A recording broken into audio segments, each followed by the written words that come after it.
हाँ जी, फिर महाराज जी क्या हुआ? तो यहाँ पर ताल ठोक दी थी जी अब उनके दिमाग में चीज आई। हमारे यहाँ पे 4-5 दिन पहले एक लूट हुई थी। ट्रैक्टर का जो था डीलर जी एजेंसी वाला, उसके साथ लूट हुई थी। तो उनके दिमाग में ये था कि हो सकता बदमाश हो। मेरी आँख खुल गई तो मैंने कहा क्या है? बोले आदमी है महाराज जी। तो मैंने कहा, टाइम देखा 12 बज रहे थे। हमारे पास टॉर्च थी, हमने टॉर्च लगाई यहाँ बगीचे में, तो मुझे कुछ दिखाई नहीं दिया जी तो हमको, क्योंकि हम यहाँ रहते हैं तो हमको उस आभास रहता था। जी मैंने कहा भाई टाइम बहुत हो रहा है, इसको सब बंद करो और तुम जाओ। वो बोले कि आपको नींद आ रही इसलिए आप कह रहे हैं। जी तो मैंने कहा मान जाओ, देखो समय 12 बज रहा है, ठीक नहीं है, ये स्थान है और सिद्ध स्थान है। इसके बाद उन्होंने जो है कि नहीं माने, बोले थोड़ी देर और, तो हमने चलो भाई। 5 मिनट के बाद फिर वही स्थिति हो गई। अच्छा, हाँ, फिर से मतलब आवाज आई? फिर से आवाज आई और वो यहाँ से गया तो उसको आगे ऐसा महसूस हुआ कोई सर के ऊपर मेज रखे खड़ा है रोड पे। फिर वापस यहाँ भाग के आया। हमारे गांव को मोती नाम को व्यक्ति है जी। हाँ, यहाँ फिर रात को रुका, हिम्मत नहीं पड़ी। तो कई ये घटनाएं ऐसी हुई हैं। फिर उसके बाद से आदमी की हिम्मत नहीं पड़ी? हाँ, हमारे यहाँ छल छिद्र नहीं चलता है आश्रम पे। जी हाँ, अब जिसने छल छिद्र किया वो चाहे साधु हुआ या गृहस्थ हुआ, उसको सजा भी बहुत जल्दी मिलती है और कठोर सजा मिलती है। कोई भी हो, मतलब कोई भी हो, ऐसा नहीं है मतलब जो आदमी ग्रस्त हो उसे ही सजा मिले? हाँ, जानबूझ के। अगर यहाँ कोई, हमारे यहाँ 3 सन्यासी यहाँ जो है कि खत्म हो गए। अच्छा, हाँ, कारण नहीं पता लग पाया? कारण ये है, यहाँ भंडारे होते हैं।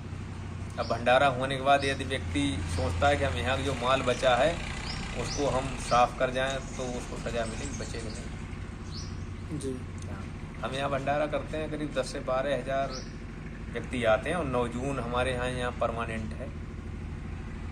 अच्छा महाराज जी, जैसे ऐसा भी होता है कि जितने भी साधु संत हैं तो इनका क्या होता है ना, थोड़ा सा भी अगर खाना होगा ना तो आदमी चाहे कितना भी आ जाए उतने लोगों के लिए हो जाएगा, कभी कमी नहीं पड़ती। ऐसा है। ऐसा क्यों होता? ऐसा ये है कि साधु जो है वो हमेशा परमात्मा पर ध्यान रखता है।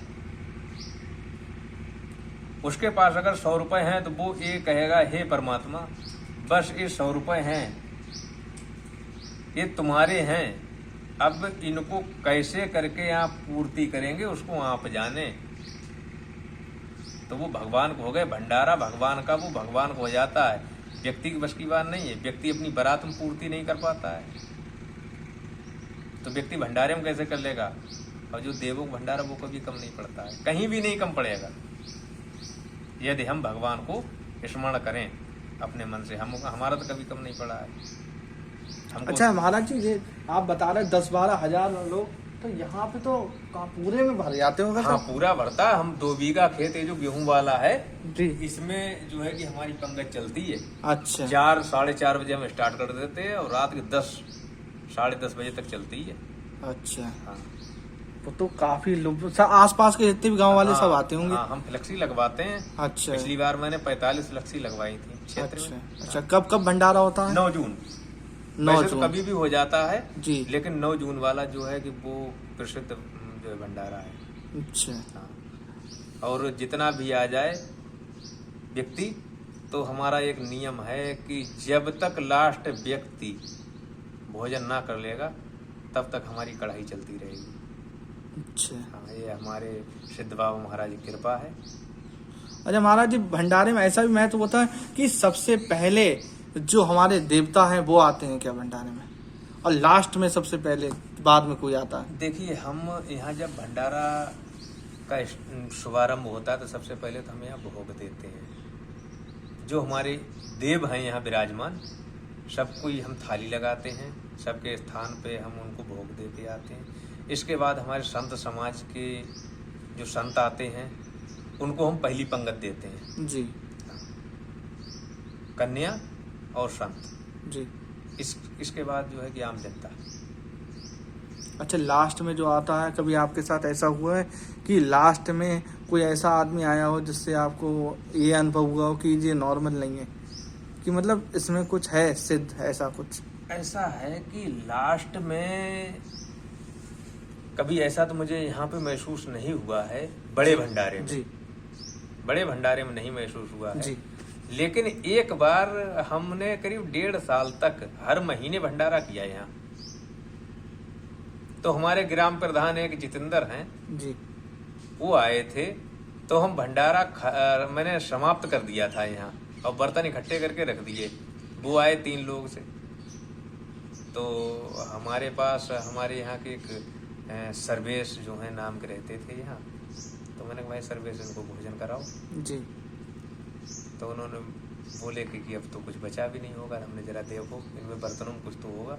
जी। तो उन्होंने देखा, बोले हाँ थोड़ी चावल और थोड़ी जो है कड़ी है, जी हो जाएगी। करीब थी तो 2 लोगों के हिसाब से। जी। इसके बाद 8-10 लोग और आ गए, तो हमने कहा भाई कोई बात नहीं है, परमात्मा ध्यान करा हमने, अब तो आज ला जहाँ परमात्मा के ही हाथ में है। जी। अभी तक तो कभी ऐसा नहीं हुआ कि यहाँ आने के बाद और कोई भूखा गया हो।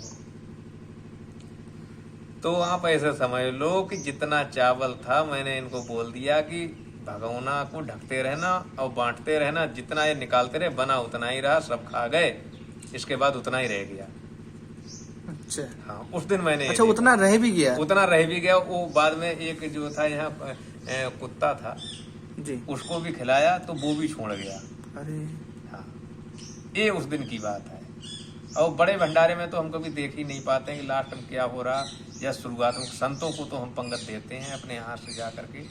इसके बाद हमको यहाँ आसन पे ही सबके मतलब बाहर से लोग आते हैं तो हम आसन पे यहाँ बैठते हैं, तो सब पड़ोस में बैठते हैं। अच्छा महाराज जी, आसपास के संत समाज जो है कहाँ के संत आते हैं आपके पास?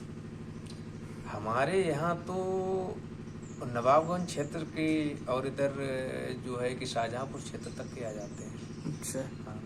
अच्छा, आपने आसपास और कौन कौन से संत हैं और कहाँ कहाँ इनका है जगह जहाँ पे मिल जाएंगे? जैसे एक बर्रामू आश्रम है। कहाँ पे है जी? ये टिकरी बरखेड़ा के पास में है। बर्रामऊ? बर्रामू है। अच्छा, जब मैं टिकरी के पास में किस तरफ से रास्ता है इनका? टिकरी नहीं, आप बरखेड़ा जाए, टिकरी से भी आप निकल जाएंगे, ये मुसरिया गांव लगता है। मुसरिया? मुसरिया, उधर से आप बर्रामू निकल जाएंगे जी। और ये अपने एक संत यहाँ भी, ये भी सिद्ध स्थान है, बन्नई। बन्नई?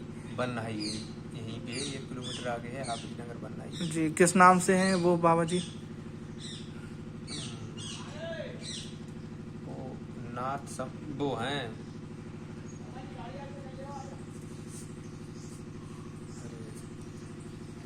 गिरी है, पूरनगिरी। पूरनगिरी? अच्छा, पूरनगिरी नाम से उनका आश्रम है? नहीं नहीं है तो वो तो जो है कि भोलेनाथ का ही स्थान वो भी है। अच्छा। हाँ। और जो टिकरी वाले हैं महाराज जी, उनका क्या नाम है? अरे वो मंडलेश्वर है, उनका नाम है फरारी बाबा कह के फेमस है। फरारी? हाँ, जो अपने रामलीला में आते हैं हम्म। वही की हम बात कर रहे हैं। अच्छा अच्छा अच्छा। जिनका भंडारा चलता रहता है। और कौन कौन से हैं आसपास? आसपास अपने गुलेश्वरनाथ बाबा वो तो वही हैं। वो तो है ही है। हाँ तो ऐसे ही हैं, और तो यहाँ पे ऐसा कोई स्थान जो है चर्चित स्थान नहीं। अच्छा, सबसे ज्यादा कहाँ पे हैं, मतलब सिद्ध योगी लोग हैं जो अपने आसपास जिले में क्षेत्र में कहाँ पे हैं? आप तो मतलब इस संत समाज से हैं तो आपको ज्यादा पता होगा। मैं आपको बताऊं कि ज़्यादा क्षेत्र में मैं जाता नहीं हूँ जी। मेरा एक सिद्धांत है, हम तो बड़े बड़े भंडारे करते हैं, बुलाते हैं, लेकिन हम नहीं पहुँच पाते हैं। जी। हाँ। फिर भी महाराज जी कुछ जानकारी तो होगी? नहीं, ज़्यादा तो जानकारी नहीं है जी। क्योंकि हम संत समाज से करीब 10 साल से जुड़े हैं और हमने आश्रमों पे अत्यधिक भ्रमण ना करके अपने आश्रम पे विशेष ध्यान दिया। जी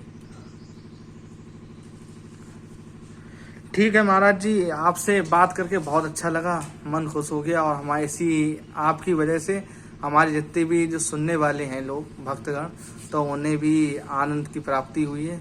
तो उसके लिए महाराज जी आपका बहुत बहुत धन्यवाद। सीताराम। सीताराम।